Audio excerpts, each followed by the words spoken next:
like me and James, with readers.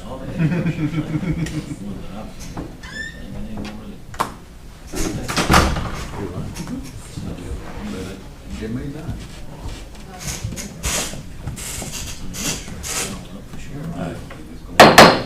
Ladies and gentlemen, 6 p.m., so we'll call the meeting to order for the Upson County Board of Commissioners for Tuesday, July 26th. If you would, at this time, please rise. Pastors, here to do our invocation, followed by our pledge. Thank you. Let's all bow for prayer. Father, we just thank you so much for taking care of us every day. Father, we just pray for our county commissioners and leaders here, for the citizens that are here, Father. Lord, we always need your guidance, your creativity and your wisdom. And Father, we just pray that all can be satisfied and all can be fulfilled according to your will. So Lord, always provide for us, we ask. And Lord, just show us the way that you need for us to go. We pray this in Jesus' name. Amen. Join me in the pledge. Pledge allegiance to the flag of the United States of America and to the republic for which it stands, one nation, under God, indivisible, with liberty and justice for all. Thank you again. We appreciate y'all doing this more than you know. Helps to have the professionals.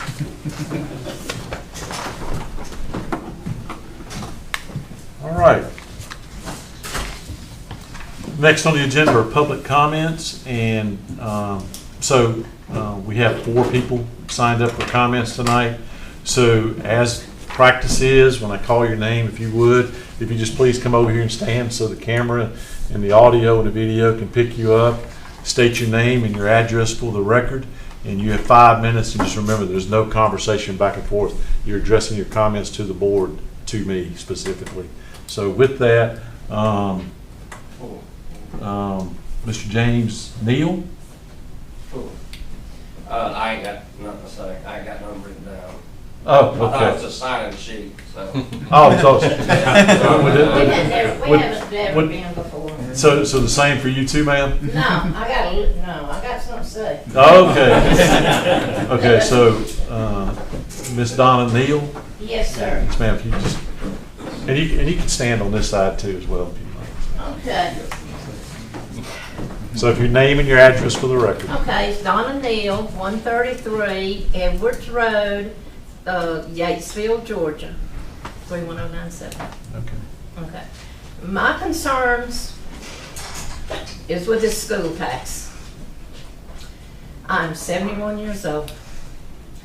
Worked all my life. So when I got old, I could live in my home without having to go to a nursing home and provide for myself. Okay, I get $1,600 a month, which is pretty good, in Social Security. $300 of that, bam, right off the top, is medical insurance. $200 prescription, this is a month. Prescription meds, $60 for my phone. I have just a cheap old phone. $30 water bill, $200 for power, $90 for insurance on property, $100 car insurance, $100 TV. That leaves me $990. Okay? No, it leaves me, this amount adds to $990. Leaves me $610. My property taxes are $3,162.51. The school taxes on that amount I'm paying is $1,575.45. If I take $264 a month, you divide it by 12, the 3,000, I have to pay $264 a month to pay my property taxes. That leaves me $346 a month for gas for my car, for your deductions when you go to the doctor, for groceries. I don't know anybody in this room that can make it on $346 a month.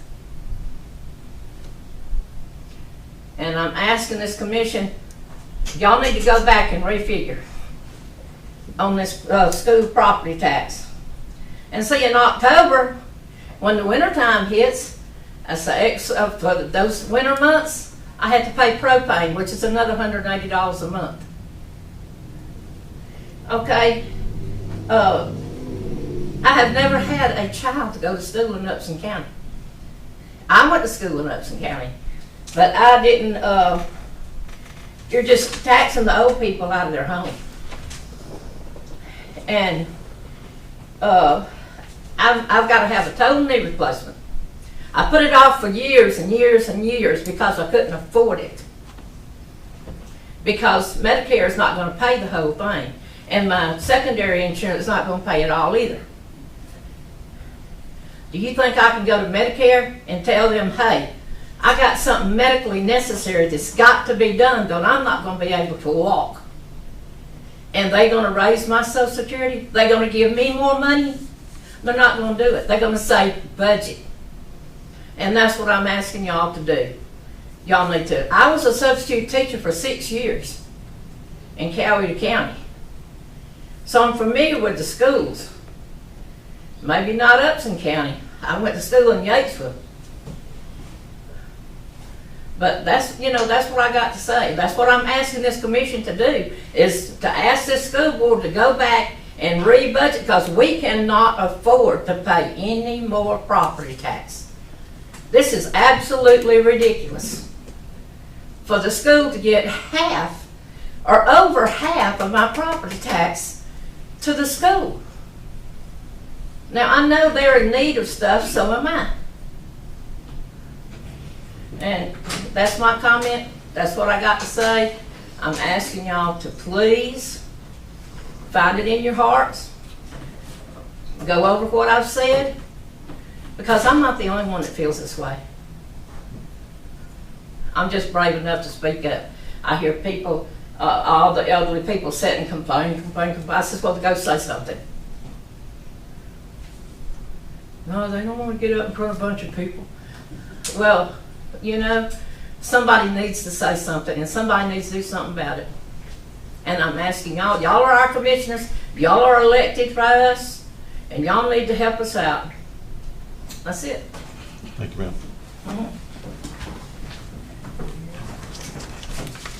Okay. Ms. Prather. I don't have to tell you, you know the drill. Good to see you again, man. Thank you, you too. Good evening. My name is Betty Fraser, 1309 Spring Street. I am here tonight to present signed petitions from Lincoln Park neighbors to Commissioner Allen.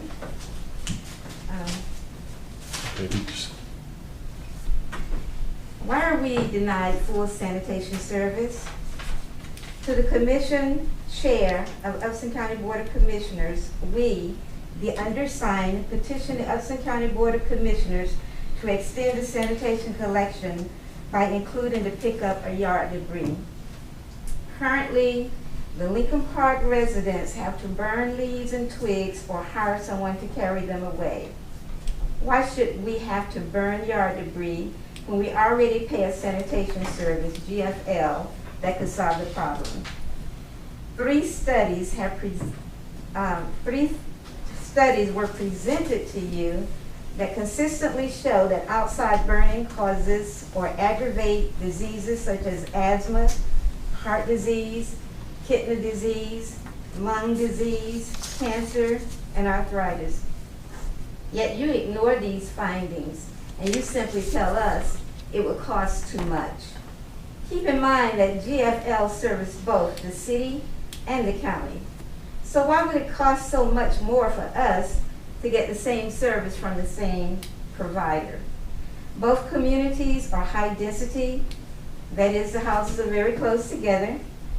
And in fact, the houses in Lincoln Park are even closer than those in the city.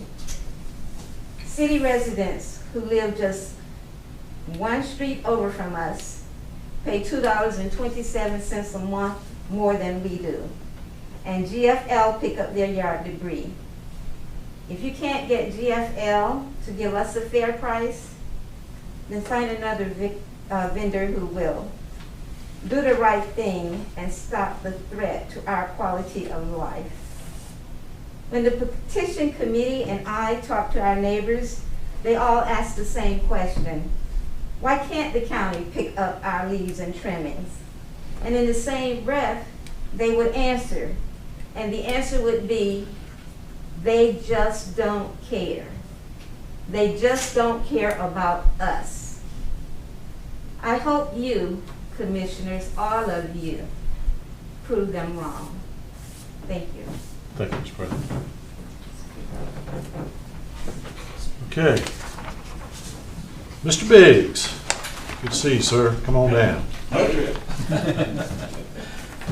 Hey, my name is Christopher Biggs. I live at 275 Marshall Drive. I'm here on behalf of the kids of Upson County, especially in the Lincoln Park area. Of course, we don't have the superstars and the powers to be that can give donations and grants to the communities for different organizations and different funds and stuff. We don't have that here in Upson County. So we have to come before the Board of Commissioners to try to find a way to help do something within the community itself. Now, we definitely want to tell you all, thank you so much for the use of the Word Community Center. It was hot. They made it work. And there was some program ends this Friday. So again, thank you for that. But you know, you all always tell us if we see something, say something. We see a lot. This year, during the summer program, we've seen a lot. We have seen more at-risk kids this year than the 8-9 years I've been involved with it. A lot of high-risk kids. When you look at the TV, what do we hear all day, every day? About the young people committing crimes. And it's not a matter if it will happen here, it's a matter when. You know, we have no control over that. But what we do have control over is what example we set for the use of this community. If we don't set some type of an example, and they're watching TV and all this negative stuff, they're going to feel in their mind that this is the way things in life should be, and it's not. I'm not happy with that. I won't be safe with that. Do I live in Lincoln Park? I live south of Lincoln Park, but I own property in Lincoln Park. My grandkids in Lincoln Park. My kids live in Lincoln Park. I want the best for them. I want the best for every child in Lincoln Park. More so, I want the best for every child in Upson County. That facility down there has been a safe haven, not for just the kids in Lincoln Park. Because Ms. Paula can tell you, the kids that come to that camp down there every day are from all over the county. So, my question, or my concern would be, we have had 2.5 months after the gym was vandalized. We've been using it as is. We still have no AC, which we knew that was going to happen. We have no indoor bathrooms. The kids have to walk down to the speaking ground to use bathrooms. Now, we was under the impression that some facility parts of it would be brought up to par so you could use the bathroom. But that hasn't happened yet. We would like to do a after-school program, which we haven't done since COVID hit. But how much more longer do we have to wait to start doing the right thing? You know, we don't want to be down there trying to get a program started when construction is going on, because that's not a safe environment for the kids down there. It's not a safe thing for the county to actually do. So having some idea, just some idea, if any, at what time any renovations may start down there. So we can make some type of preparation or plans to say, hey, look, the county gonna start working on building down here. They'll be down here Monday, Wednesday, and Fridays. We can do something on Tuesdays and Thursdays, but we don't know. Right now, we're at a standstill. like I say, we definitely appreciate the summer program. We really do. But we just can't let it stop there. Because these are at-risk kids from all over this community that need more than something just on the summertime. Thank you so much. Thank you, Mr. Biggs. Okay. All right. I think that for the benefit of the folks that just spoke, that if you hang out to the end, towards the end of the meeting during comments, you might get some updates on some of the stuff that you spoke to, and appreciate it. Okay. Let's see. Moving along. Next is the consent agenda. Gentlemen, you have before you on the consent agenda approval of the July 12th, 2022 regular meeting minutes and approval of a guardian ad litem contract with Ms. Catherine Beatty. Is there a motion on the consent? So moved. Is there a second? Second. Ms. Jones? Commissioner Watson? Yes. Commissioner Ellington? Yes. Commissioner Jones? Yes. Commissioner Wilder? Yes. Chairman Allen? Yes. Okay, moving along, new business. Quarterly report on emergency medical services from America.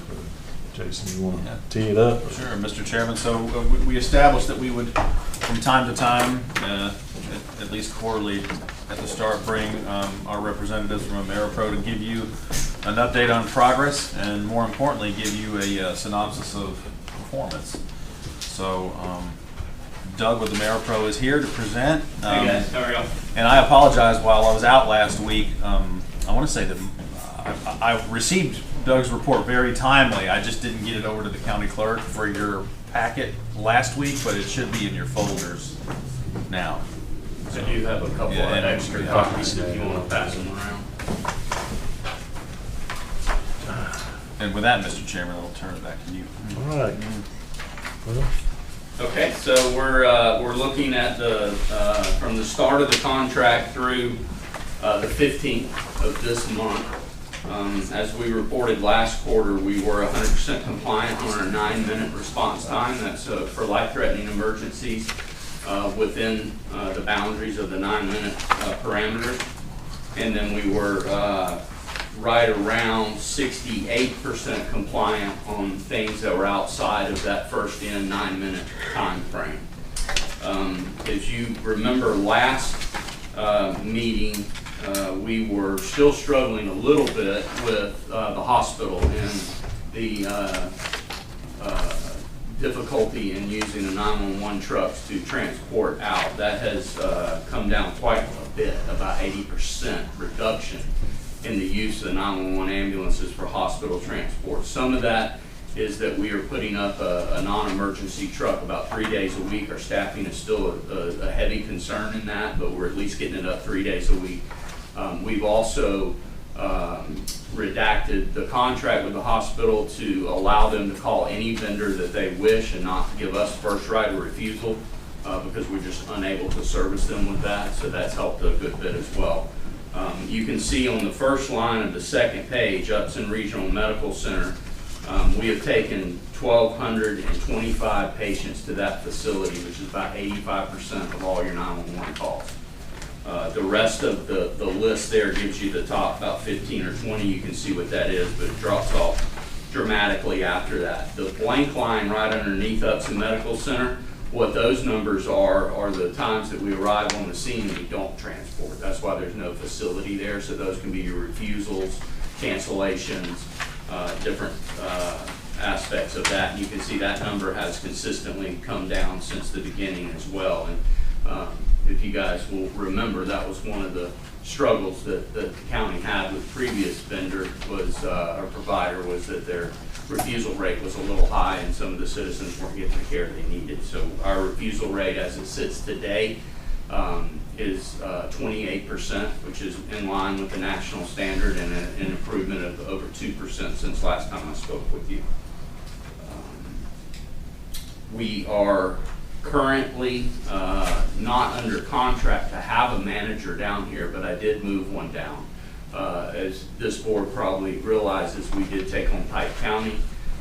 which is 2 additional trucks, and at some point they may look at coming into this region through this board as well as Lamar's board, but I felt it was important to have another layer of leadership here that could go over and help with Pike. That particular person is a paramedic, and they are also helping out on the ambulance a good bit and first responding when the supervisors can't. So you got a little bit more than you're paying for there, but we're using some of that resource over in Pike. But overall, a good quarter, clearly compliant with all our numbers, and we're doing well and finally got our feet under us. So, any questions from the board or any comments? The only comment I got, I'm grateful you're here. Well, thank you. Appreciate that. We're grateful to be And I here. think the citizens are really grateful you're here too. So, the compliance, I mean, we're not in any sort of situation where they're being pinged for not being, Oh, sir. they're meeting minimum expectations. Yes, sir. All right, and I know it's just a matter of time. I keep saying this, knock on wood. I've not had a negative comment yet. I know they're out there. They haven't gotten to me yet. We're not perfect. But you know, but you know, when somebody stops you on the street, Yeah. comes up to you at the golf course and says, "Hey, appreciate what y'all are doing." Had a guy at the golf course stop me and shared with me that his father had died, and you guys had sent 2 buses there, and there was a deputy sheriff that also responded, and he was just commenting on how professional everybody was. That's great to hear. Appreciate what you're doing. Yeah, absolutely. Thank you, guys. Mr. Chairman, I will add that when I presented at Kiwanis today, and our main topic was taxes, but it evolved into a discussion of a need for a change in the tax rate, and then EMS was brought up, and then really the remainder of the conversation was dominated by EMS. We have there was a lot of questions and really a lot of positive reinforcement about the board's decision to make the change. So we got a lot of positive feedback at Kiwanis today, directly related to EMS. That's great to hear. Yeah. When you go from paying nothing and settling for something, and then that goes away, and then you have basically 45 days, or roughly, we were less than 60 days to get from nothing to what we currently have.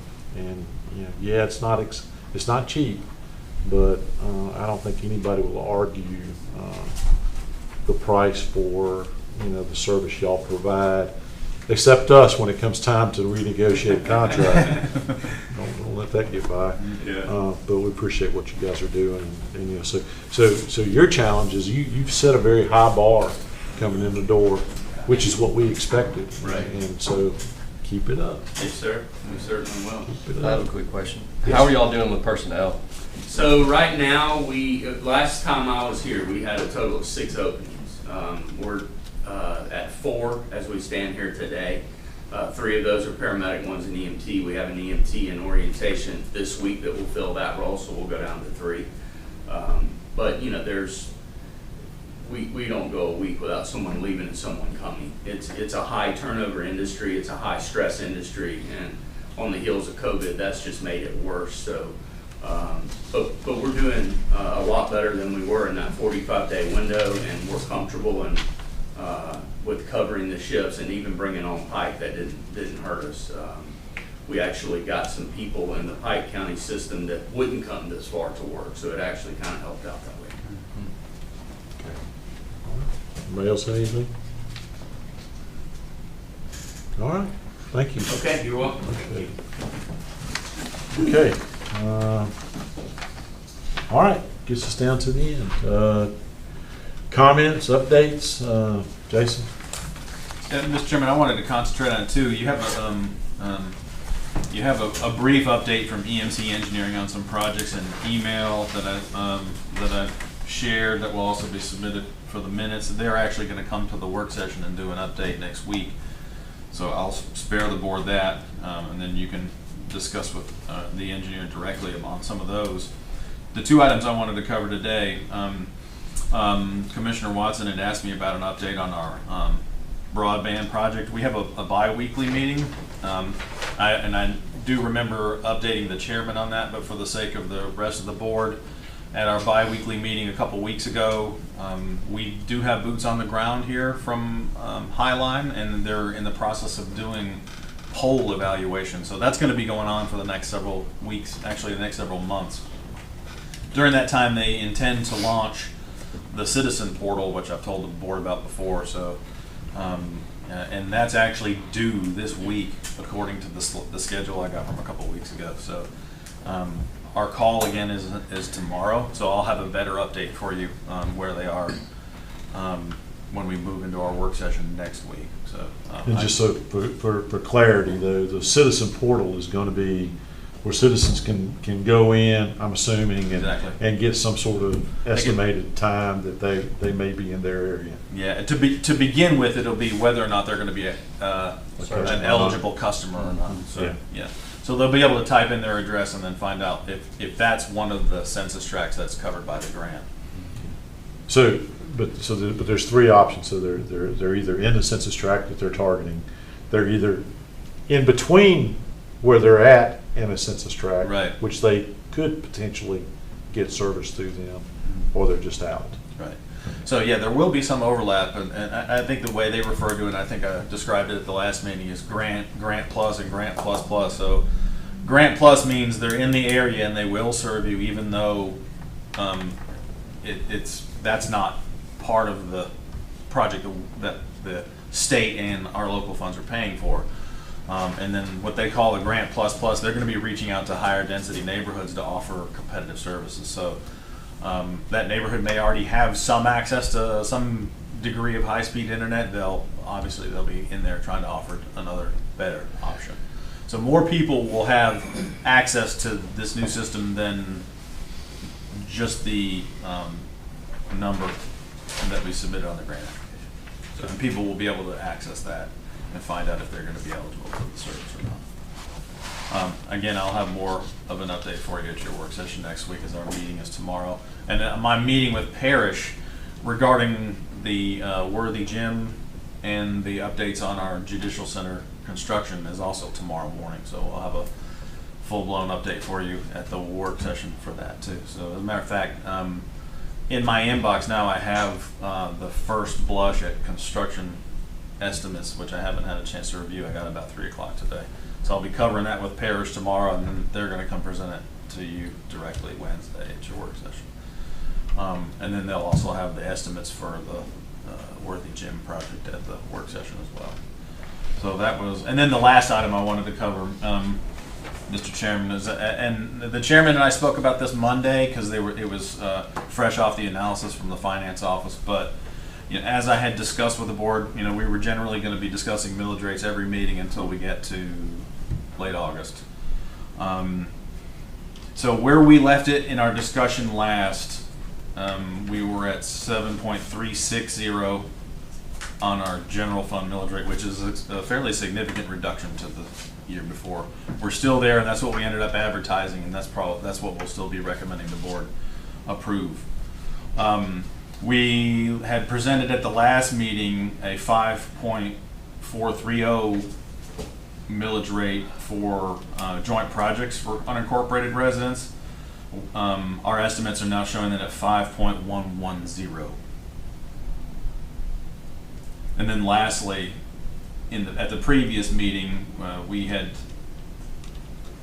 calculated a change to the millage rate, which would set the unincorporated services millage rate at 1.840. We've now revised that estimate to 1.250, which, if you total those for the sake of an unincorporated taxpayer, that would be 14.04, or an increase of 0.88. Now, I do want to make one thing clear, and I'm sure this is no news to any member of the board that's sitting here, but just for the sake of discussion, one of the topics that we covered in my presentation today at our civic group meeting was those apply to unincorporated residents. The only millage rate that we levy that applies to a city resident is our general fund rate. So when we levy, if the board chooses to levy that at 7.360, that will actually be a reduction in overall reduction to city residents. So if you're inside the city, obviously we don't control any of the other millage rates that are levied inside the city. That's the only one. So at least from the county perspective, it's a reduction. For an unincorporated resident, it would be a slight increase of 0.88. And also included in your packets, the two examples that I used today, which seem to be pretty helpful. I think a lot of the folks like being able to see all these millage rates combined, so I included the city rates and the school board rates so they could see what an overall change could potentially be based on the latest information that was available. So I put that in your packet for review. And if you'd like me to revise that to, say, a house of a different value, or if you have a constituent that you're speaking with that you want me to specifically do this for their property, the staff can put that in your hands so you can have that conversation. I felt like it's just a really useful, practical tool to talk about what the impacts of increasing and decreasing millage rates are overall, because we're just one piece of a very large puzzle, and I think it's important for people to understand that although we're a very important part, we're a small part. So, and with that, Mr. Chairman, I'll turn it back to you. Well, so on the millage rate, and again, so we had this discussion, and we'll make sure we all speak up so people at home can hear us, because that was one complaint I had, nobody could hear us. So the budget, we budgeted for a 1.5 mil increase when we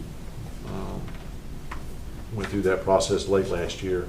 So now it looks like we've sharpened the pencils and we've gotten it down to a 0.88 mil, and we're still continuing to sharpen pencils and looking at things, because it's we all know this. It's hard to set a millage rate, and now so we're rolling into August for anticipating what you're going to be at December 31st, the end of the year. So, but I just say keep sharpening the pencil, and as we get closer to actually setting the budget, the millage rate, hopefully we can get that as close to nil as possible. And to Miss Neal's comments earlier, I think you hinted at it at the end. You understand that we don't set the school board's millage rate. That's entirely on them. So I'm sure that you've taken your comments to that board as well. I would encourage you to do so. And if you have any other things you'd like to talk about, I'd be happy to talk to you after the meeting. But I can't ask you a question, can I? I mean, I was just gonna say, but don't it come through y'all? It's more of just a formality. I guess it would, I don't know if, Jason, in your experience, you've ever had a county commission refuse a Board of Education millage, and what the turmoil and the consequences of that might create. I'm sure there would be a court, we'd be in court somewhere. Mr. Chairman, then I will let the county attorney correct me if I'm wrong, but it's not lawful for you to not accept what they send you. We try to stay lawful.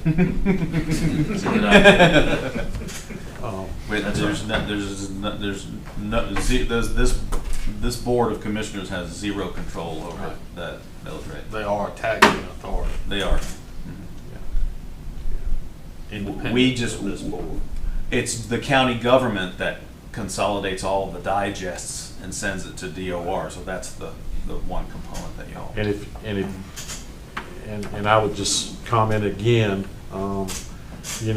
We have worked hard to put before the voters in November a homestead exemption, a revamp of the county's homestead exemption that will dramatically help you. And I'll say it again, I would encourage other taxing bodies within the confines of Upson County to consider following suit.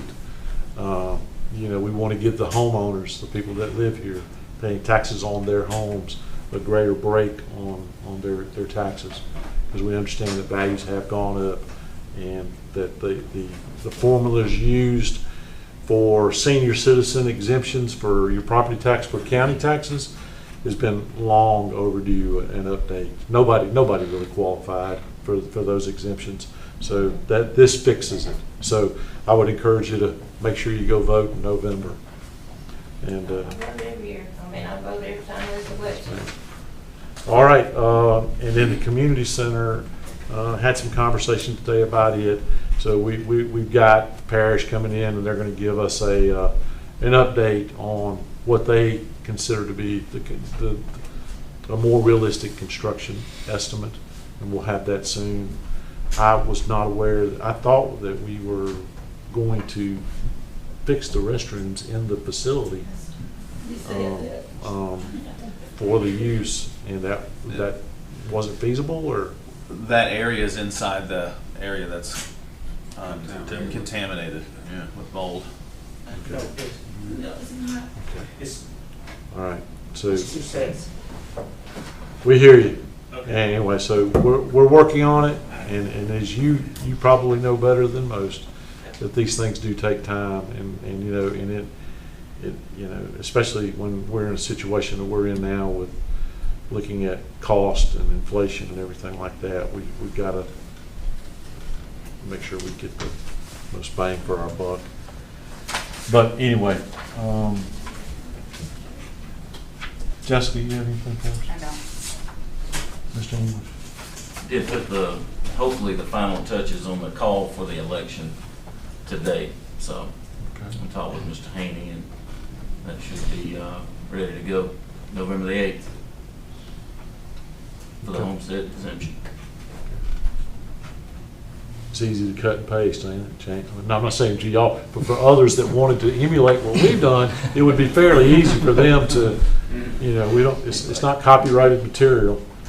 All right, so at the work session next week, I just kind of like to let you know that, you know, I know the board, we've talked amongst ourselves, we're going to be, you know, one of the main focuses of that meeting is going to be code enforcement. So anything that we've got going on with specific code, parcels, I know we've got some that are kind of high vis with this board. If we could get some updates on those.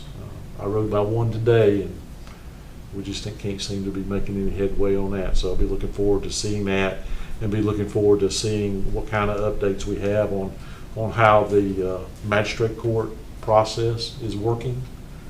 So this just letting you know that I don't just see this as being Mr. Courier and his staff. I'll look to get some input from you guys as to how you see this thing working or not working, and helping us take care of some of these issues that we can't seem to make any headway on. I will tell you though, what was the two? I told myself the other day when I saw one, Topeka Junction, I rode by there. The grass is mowed. There's no junk cars parked out there. It looks good. And what was the other one? Golly, there was another one I saw. Oh, Wallace, the Peed property on Highway 19 North. The new owner has gone in there. He's torn down the old dilapidated brick building. You can actually see the property now, and you can see back in there. So, you know, Mr. Cleveland, if you're listening, thank you for what you're doing. Thank you for our code enforcement officers for making, having a role in getting that cleaned up. And since I'm talking, I'll just finish up my little comments. I think that's it.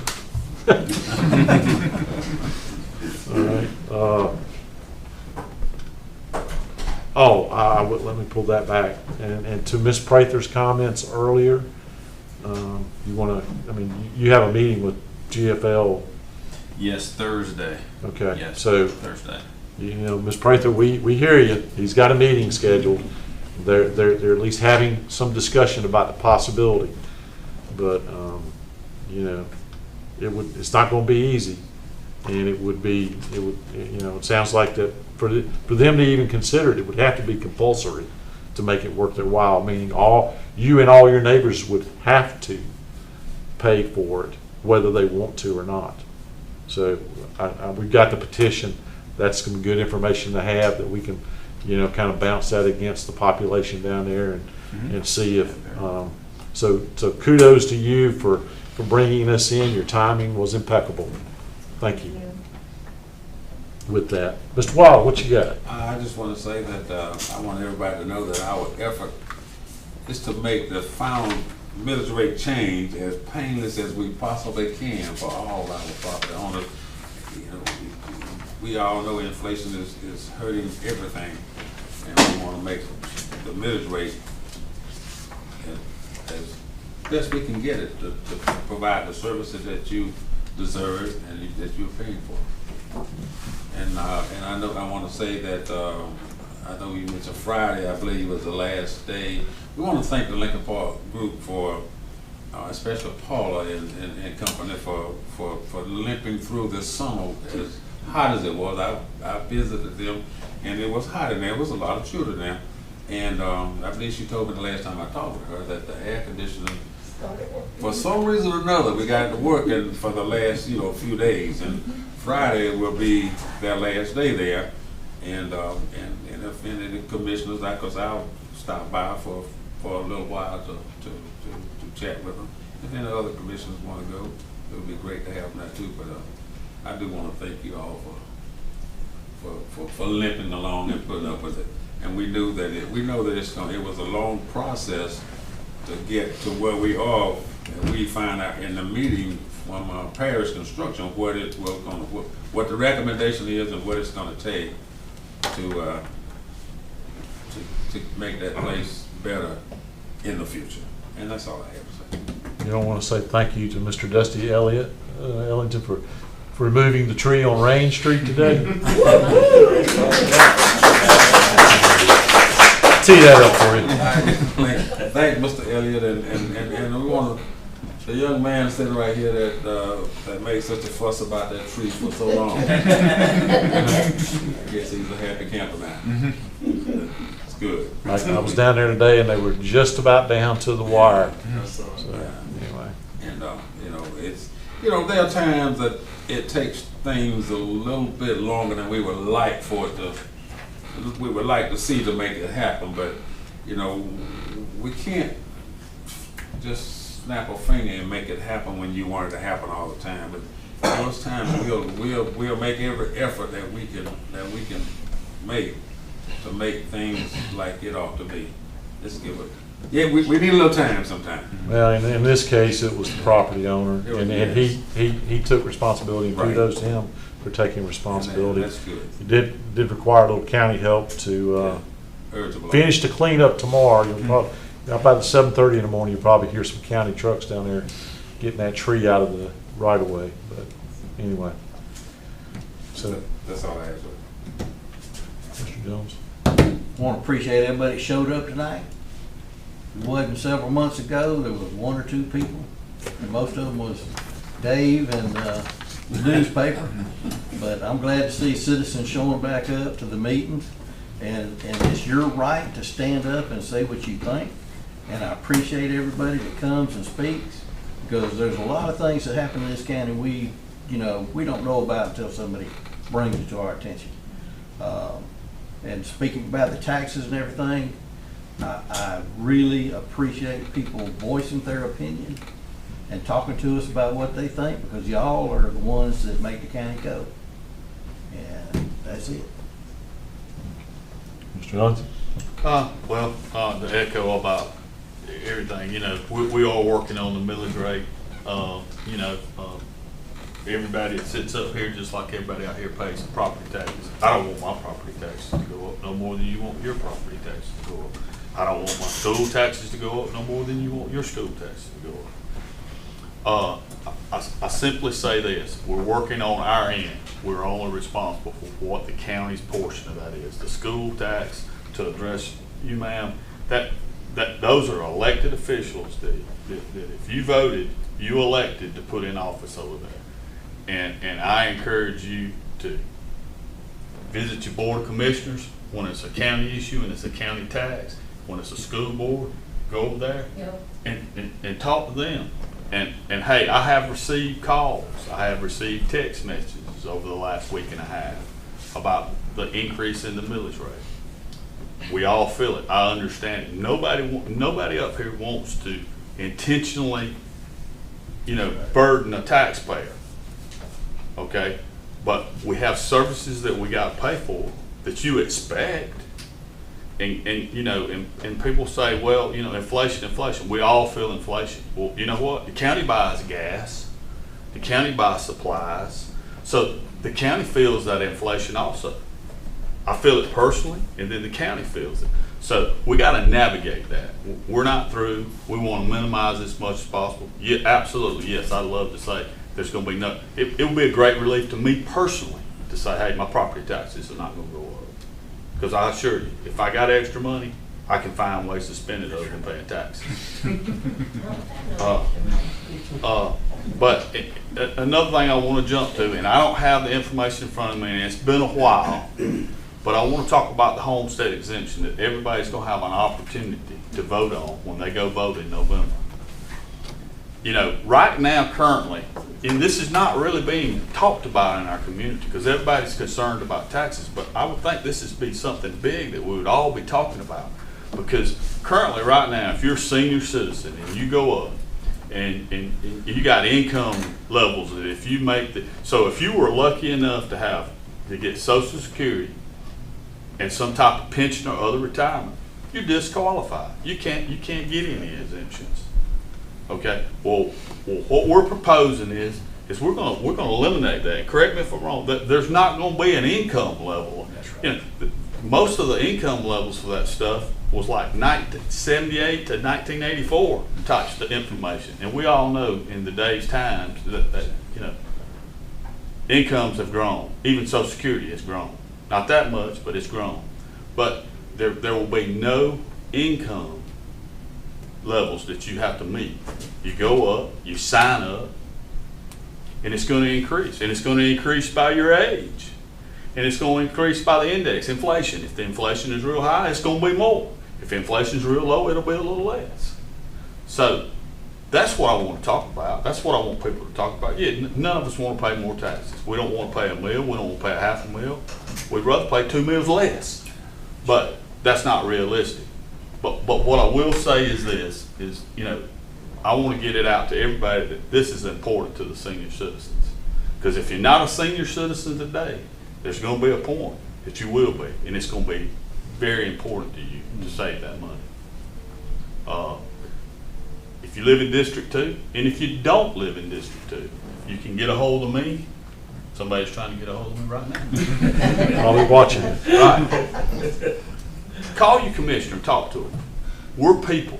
Right. We want to talk to you. It's not that we want to run and hide. I'm not any better than anybody in this room. I'm the same as you. I want what's best for my family and the citizens of Upson County. Call your commissioner, talk to them. Have a frank conversation. I called him. And I answered the call too. And I promise you, now I can't speak for anybody else up here, and I'm not throwing stones at anybody, but if you'll call me, I'll call you back. You got to answer for me to talk to you, but if you got an answer machine, I'm going to talk to it too. I can't afford that. Some of us even go knock on your door whether you want it or not. Call your commissioners. Let's be realistic. I've seen things on social media and I see all these things, and look, in District 2, there's close to 5,500 roughly registered voters. That doesn't mean 5,500 vote every time, but there's roughly 5,500 registered voters in District 2, the one I represent. I work a full-time job. I have to. It's difficult to communicate with 5,500 people. Sometimes it's hard to get 5,500 people to show up and vote in an election. So communicate with your commissioner. If the commissioner's not doing something you don't agree with, talk to them. Talk to them. It's easy to say, well, we can have town hall meetings. Well, the last 2 years, that's not been realistic. It truly hadn't. We probably need to get back to some of that. Most certainly do. But we need participation when we do that. When 2 people show up and it's your family members, you're not being effective. we search constantly to try to determine how we can communicate with our constituents, and it's difficult. So get to know your commissioner. You don't gotta like them, but get to know them. So you can, when you have an issue, you can call and talk about it. And a lot of times, what you think is an issue, once you find out the facts, it may not be an issue. Well, see, that's the reason I came to the meeting, because he said I need to come. And that's good. We encourage anybody to come to these meetings and get up and speak. These are not our meetings, really. They're your meetings. We're conducting your business when we're having these meetings. And look, I don't talk as elegant as some of the other ones up here, but I'm just straight fact. You know, call your commissioner. Come up and talk to us. We want to hear from you. That's all I got. Thank you. Yeah, well, one thing, next Friday, August 5th, the Chamber's putting on a concert, so I wanted to remind everybody. I know it's going to be hot, but I'd like to see a crowd there. And I think, you know, it's pretty clear, I don't want to beat the dead horse, but it's pretty clear that we're working on the millage rate. You know, our goal is to sharpen our pencil and do the best we can, and that's what we're doing. So I appreciate everybody being here, and we look forward to hopefully giving some better news. Yep, and I'll close with this too. One thing I can assure you, this Board of Commissioners, we don't play games with your taxes. You know, I mean, our goal, and staff will tell you, our goal when it comes to the millage rate property taxes is stable rate of taxation. So that from year to year, you know, even as the price of goods and services goes up, and like it's really going through the roof right now, that we do our very best so that you can plan, so that you know at least your county taxes are going to be doing this. You know, as we grow the right way, and the price of goods and service kind of stabilize, if we're growing the right way, your taxes should kind of stable off and stay a little low. But we need the right kind of growth to otherwise, you know, the cost of goods and services. You know, I hate to pick on the ambulance service, but that's the elephant in the room that we're dealing with this year. $1 million ambulance service that between us and the city that we're paying for, that we didn't budget for at the beginning of the year. We knew, and there were some other things that we had in the budget. So we're not going to play games with taxes. You know, we're not going to go and find money that you know it's no secret that you know the federal government sent a lot of money down to local governments. And some local governments are deciding to take that money to apply it to a one-time feel-good quick fix. That's my opinion. And then what's going to happen next year when that money's gone? We took that money and we put it to work. We had to, the $5 million of ARPA money that we got, 2.9 roughly went to the city's infrastructure project for the wastewater for the industrial park, because we need that growth. We need those industries to come here. And so that was an investment in that partnership with the city on that. And then the other was the broadband, because I mean, you know, if you can't Zoom from your house these days, then you're kind of behind the times. So that when all this is said and done, that money went to something for the long-term betterment of the community, not a one-time, okay, we kicked the tax bill down the road, so next year here we are trying to figure out, okay, we got the same cost to deliver the services for the same services, but we don't have that fluff anymore. So anyway, that's all there is on taxes. We can talk about exemptions, but we won't go there. Last call. One thing I want to say, everybody to join in tomorrow, I believe, is Miss Jessica's birthday. Happy birthday, early. That's right. We wish Jessica. Thank you. Happy birthday. I'm sure we'll see you tomorrow. 29, she's pretty fast. Y'all know, But she doesn't say a whole lot, but that's the woman in charge over there. That's right. She runs the other ones too. All right, with that, if there's nothing else, is there a motion to adjourn? So moved. We're adjourned. Thank you. Thank y'all for coming. Happy birthday. Thank you. Tomorrow's the day What's off. what's the what kind of cake?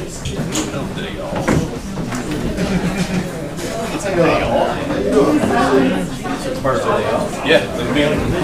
Dave's gonna come back on this while you're voice over. Can we do this?